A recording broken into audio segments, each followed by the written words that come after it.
कि ये जो तुम तैयारी कर रहे हो ना वर्दी के लिए, जो भारत माता की सेवा के लिए जो तुम तैयारी कर रहे हो, ये मेरा भी सपना था।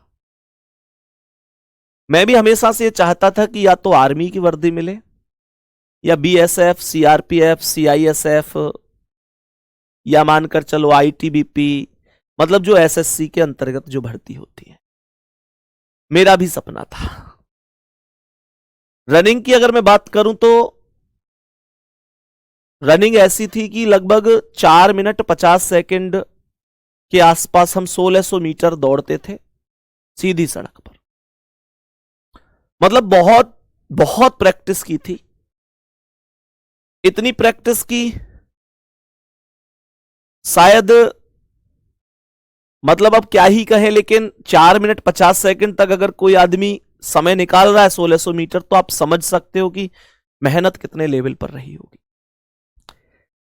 जब हम भर्ती देखने के लिए गए तो हमको बाहर कर दिया गया और मेडिकल में बाहर हुए। कलर विजन की दिक्कत थी मेरे। कलर विजन मतलब लाल और हरे रंग को मैं पहचान नहीं पाता था, आज भी नहीं पहचान पाता हूं। और जिस टाइम पर मैं मेरिट से मेडिकल से बाहर हुआ था कलर विजन में, तब जो डॉक्टर साहब थे उन्होंने ये कहा था कि यार तुम तैयारी करना छोड़ दो, तुमको कभी भी वर्दी नहीं मिल पाएगी, वर्दी की नौकरी तो तुम नहीं कर सकते।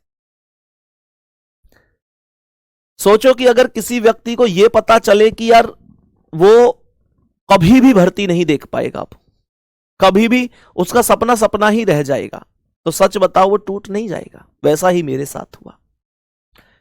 उस टाइम पर यह नई बीमारी थी, मुझे तब समझ में नहीं आया बहुत देर तक ये क्या चीज है, ऐसी कौन सी बीमारी है जो ठीक नहीं हो सकती। उन्होंने कहा कि इस बीमारी का कोई इलाज नहीं है, और ये एक ऐसी बीमारी है कि यह अनुवांशिक होती है, जन्मजात होती है। और ये अगर मान के चलो कि सामने 50,000 लोग खड़े करे जाएंगे तो उनमें से शायद किसी एक में होगी। आप समझ सकते हो गुड्डा कि मैं इतना दुर्भाग्यशाली व्यक्ति अपने आप को महसूस कर रहा था कि यार 50,000 लोग अगर सामने खड़े हों और किसी एक ही व्यक्ति के अंदर यह बीमारी हो और वो व्यक्ति मैं हूं, तो इससे ज्यादा दुर्भाग्य की बात हो क्या सकती है मेरे लिए। प्यारे दोस्त, और मेरा सपना सपना ही रह गया। उस टाइम पर लगता था कि यार क्या ही करें। फिर पढ़ाना शुरू किया। जब पढ़ाना शुरू किया तो आपका ही एसएससी जीडी का बैच चल रहा था। एक तो लगाव आपसे ये ज्यादा हो गया कि एसएससी जीडी का मेरा भी एक सपना था, एसएससी की मतलब वर्दी पहनने का। और उससे भी ज्यादा लगाव आपसे तब हुआ कि मुझे याद है कि एसएससी जीडी का मेरा बैच चल रहा था एक बार। आप में से बहुत लोगों को शायद पता नहीं होगा क्योंकि बहुत लोग बाद में जुड़े। मैं अचानक से पढ़ा रहा था और पढ़ाते पढ़ाते पढ़ाते पढ़ाते कोई ऐसी दिक्कत बनी कि मेरा मुंह टेढ़ा हो गया। मतलब पढ़ाते पढ़ाते मेरा मुंह ऐसा हो गया, जब से मैं बोलता था तो ऐसे बोलता था, हाँ बताओ कैसे हो। आज इस चीज को थोड़ा सा अजीब हम कह सकते हैं, लेकिन उस टाइम पर ऐसा मैं सच में हो गया था। जब मैं पानी पीता था गिलास से तो पानी मुंह में नहीं जाता था, वो साइड से बाहर बिखर जाता था। इसे सरल शब्दों में समझो तो मेरे चेहरे पर पैरालाइसिस हो गया था, लकवा जिसे बोलते हैं। एसएससी जीडी की वो क्लास थी। बहुत लोगों ने कहा कि अब तो यार पूरे शरीर पे ही हो जाएगा, पूरा शरीर इसका बेकार हो जाएगा। अब डॉक्टर के पास गया, डॉक्टर ने भी यही कहा कि यार दिक्कत कई बार मुंह से शुरू होती है और पूरे शरीर पर हो जाती है, इसमें कोई संदेह नहीं है, ऐसा होता है। लेकिन अगर आपने कुछ अच्छे काम करे होंगे अपने जीवन में तो आपका सही हो जाएगा, लेकिन समय लगेगा लगभग 5 से 6 महीने का। तो आप ये समझ सकते हैं कि 5 से 6 महीने मैं बेड रेस्ट की तरफ मन बना लिया कि यार अब तो रेस्ट ही करना पड़ेगा। लेकिन उस टाइम पर आप लोगों के एसएससी जीडी वाले भाई बहन जो आप जैसे ही हैं, मुझे आज भी याद है कि वीडियो बना के भेजते थे कि भैया हमने आपके लिए आज 1,000 रुपए का प्रसाद बांट दिया। आप जरा सोचो कि एक ऐसा स्टूडेंट जिसने 10-10 रुपए इकट्ठे करके 1,000 रुपए इकट्ठे करे हों, तो यार एक बात तो है, उसने उसने क्या, वो सब लोग आप ही तो हैं। मैं इस बात को अच्छी तरह से जानता हूं कि आपके जीवन में कोई बहुत ज्यादा पैसा नहीं है अभी। आपका जीवन खूब संघर्षों से भरा हुआ है।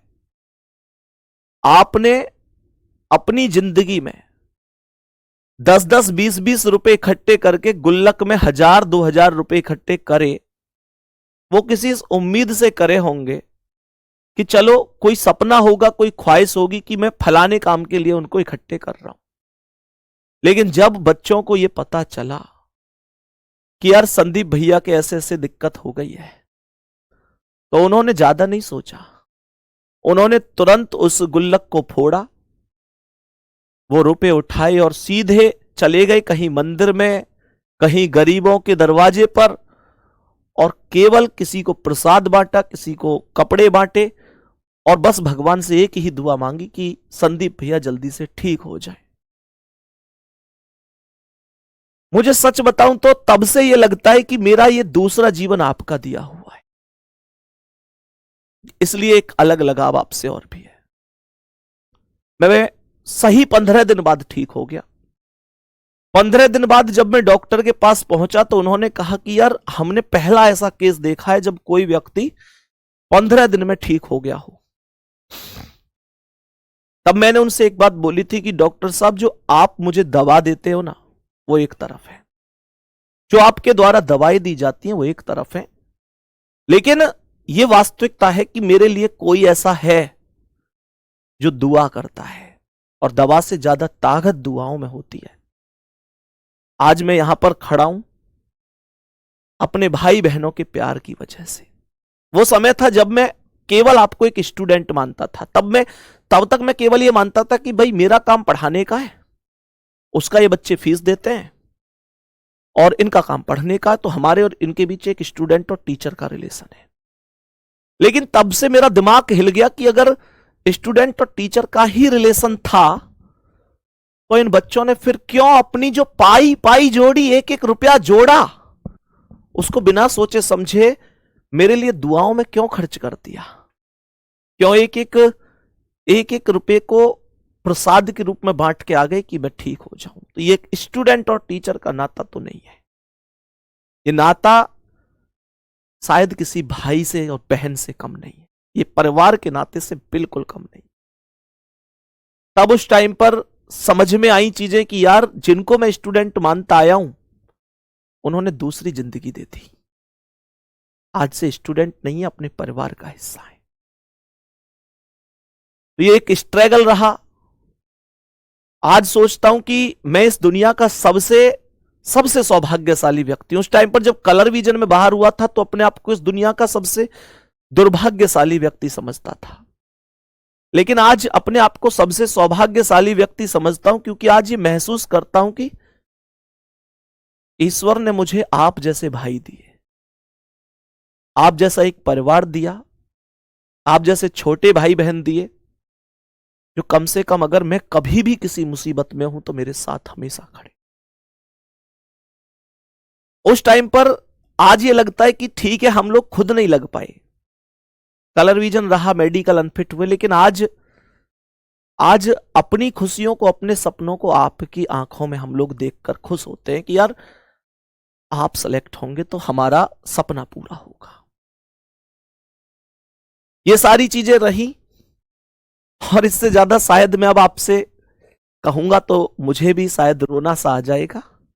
मैं बड़ा भावुक हो जाता हूं इन चीजों से, और बस इतना ही कहूंगा कि थैंक यू, आपका बहुत सारा प्यार है, आप लोगों से एक लगाव था, है और हमेशा रहेगा।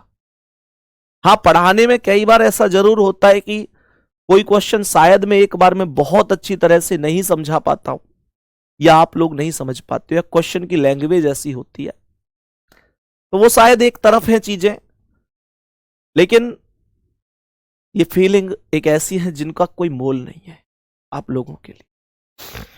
ये फीलिंग है आज मन में आई, टाइम था थोड़ा सा तो आपसे शेयर करी। इंतजार उस दिन का जरूर करूंगा जिस दिन आप आओगे, जरूर मिलेंगे आपसे। आप लोग कभी भी ये मत कहा करो कि भैया आप लोग हम आएंगे तो मिल भी लोगे कि नहीं। भाई मेरे दोस्त, जितनी खुशी तुमको हमें देखकर होती है ना, उससे ज्यादा खुशी हमें तुमको देखकर होती है। तुम हमें फोन पे ही सही डेली देख तो लेते हो, हम तुम्हें केवल महसूस कर पाते हैं, केवल महसूस कर पाते हैं। जिस दिन तुम सामने होते हो तब पता चलता है कि आप ही वो हैं जिन्हें हम कमेंट में ही देख पाते हैं, केवल नाम पढ़ पाते हैं, वो भी पढ़ नहीं पाते, इतनी स्पीड से चले जाते हैं। ठीक है गुड्डा, ऑल द बेस्ट, मेहनत ऐसे ही करते रहो। मिलते हैं आपसे कल एक नए सेशन में। कोशिश करेंगे कि ऐसे ये मेहनत पेपर तक बरकरार रहे। आप सभी के लिए बहुत सारा प्यार। थैंक यू, धन्यवाद, नमस्ते।